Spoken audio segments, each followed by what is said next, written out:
नमस्कार. लहान मुलांच्या मनात प्राण्यांबद्दल प्रेम, आपुलकी हे सगळं कसं बरं रुजवायचं?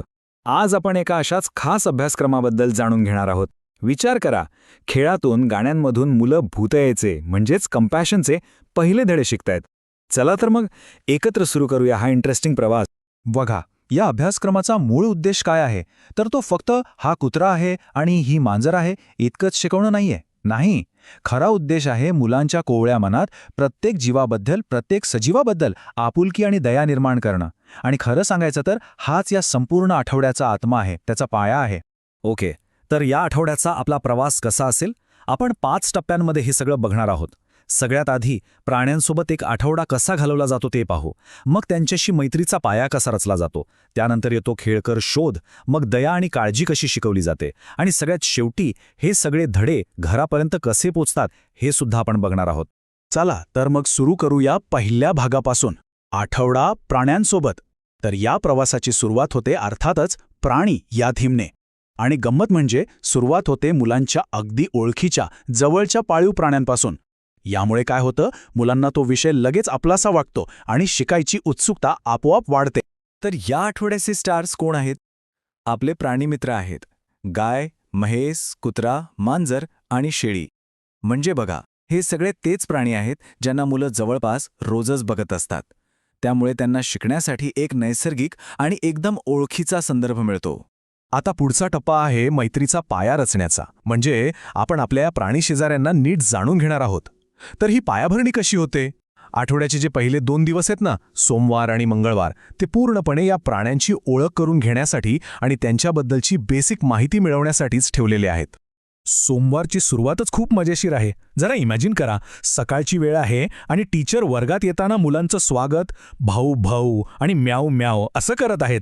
किती भारी आणि एकदम उत्साही सुरुवात असेल नाही? सोमवारी काय काय होतं?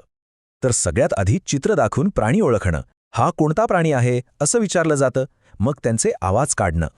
इतकंच नाही तर मांजर या शब्दात शेवटचा आवाज कोणता येतो, र, अशी ध्वन्यात्मक ओळख करून दिली जाते.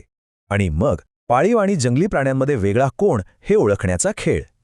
आता हे वरवर खेळ वाटत असले तरी यातून मुलांची निरीक्षण शक्ती, ऐकण्याची क्षमता आणि वर्गीकरण करण्याची बुद्धी नकळतपणे विकसित होते. ओके, तर सोमवारची ओळख परेड झाली. आता मंगळवारी काय होतं? तर मंगळवारी आपण माणूस आणि प्राणी यांच्या नात्यावर फोकस करतो. म्हणजे हे प्राणी काय खातात आणि ते आपल्याला कशी मदत करतात हे सगळं एकदम सोप्या भाषेत मुलांना समजावलं जातं. हे बघा, इथे किती सोप्या पद्धतीने समजावलं आहे. गाय काय खाते? तर गवत. आणि आपल्याला काय देते? तर दूध. कुत्रा काय खातो? भाकरी किंवा मांस, आणि तो आपल्या घराची राखण करतो. मांजर दूध पिते आणि आपली सोबती बनते. यातून मुलांना त्या प्राण्याचं खाणं आणि त्याचा उपयोग या दोन्ही गोष्टींमधला संबंध अगदी सहजपणे लक्षात येतो. आणि मग एक ॲक्टिव्हिटी असते ज्यात मुलांना विचारलं जातं की तुम्हाला कोणता प्राणी पाळायला आवडेल आणि का. हा एक साधा प्रश्न वाटू शकतो, पण यातून मुलं स्वतःचे विचार आणि भावना व्यक्त करायला शिकतात. त्यांची कल्पनाशक्ती आणि बोलण्याची कला दोन्ही यातून डेव्हलप होतात. चला, आता आपण आठवड्याच्या मध्यावर आलो आहोत. बुधवार आणि गुरुवार. इथे शिकण्याला खरी मजा येते, कारण आतापर्यंत मुलं ऐकत होती, आता ती स्वतः काहीतरी करून शिकणार आहेत. Action time. बुधवारी काय होतं तर वर्गात अक्षरशः सशासारख्या उड्या मारल्या जातात, हत्तीसारखं डुलत चाललं जातं. या फिजिकल ॲक्टिव्हिटीजमुळे मुलं एकदम उत्साही राहतात.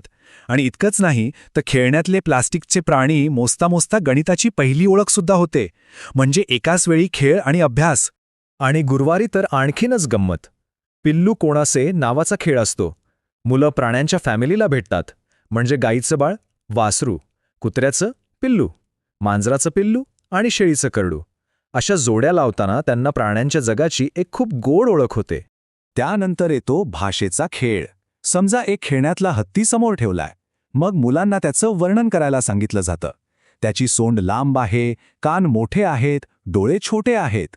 यातून काय होतं, त्यांची ऑब्झर्वेशन स्किल्स आणि व्होकॅब्युलरी म्हणजे शब्दसंपत्ती दोन्ही एकदम छान वाढतात.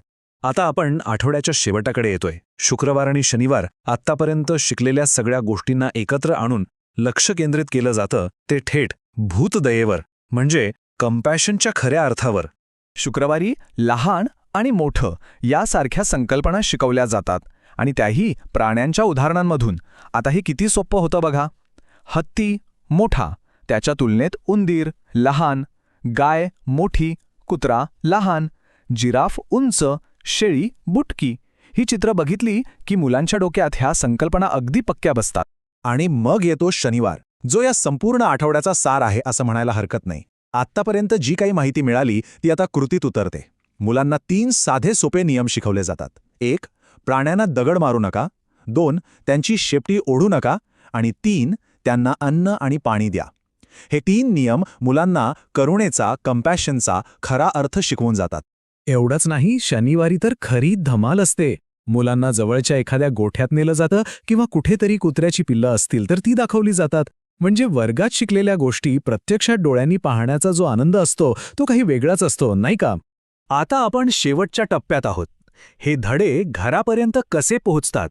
या अभ्यासक्रमाचं एक खूप सुंदर वैशिष्ट्य आहे आणि ते म्हणजे यात पालकांनाही सामील करून घेतलं जातं.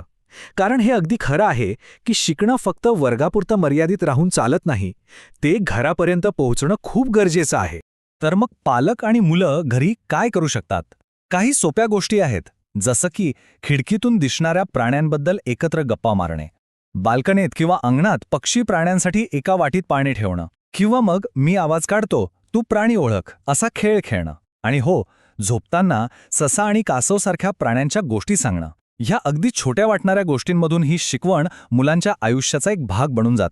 तर मग हा जो 1 आठवड्याचा खेळकर प्रवास आहे तो खरंच मुलांच्या मनात आयुष्यभरासाठी करुणेचं एक बीज पेरू शकतो का?